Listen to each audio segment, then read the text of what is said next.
நம்ம தோல் உரிச்ச நுங்கு வச்சுக்கிறோம். அதுக்கப்புறம் சப்ஜா விதைய ஊற வச்சுட்டோம். அதுக்கப்புறம் சுகர், அதுக்கப்புறம் ஐஸ் கியூப்ஸ், அதுக்கப்புறம் பால். இப்போ நம்ம நொங்கே சுகரை பால் வச்சு அரைக்க போறோம் பிளெண்டர்ல.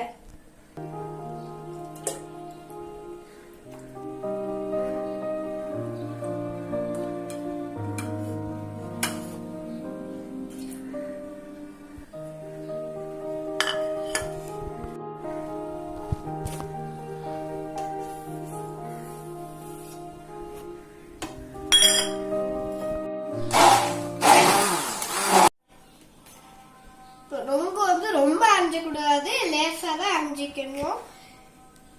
இப்போ நம்ம எடுத்து ஒரு கிளாஸ்ல ஊத்த போறோம்.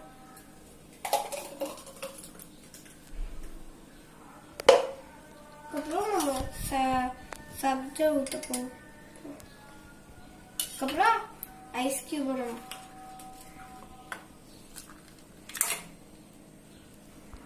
சுவையான நுங்கு பால் ரெடி.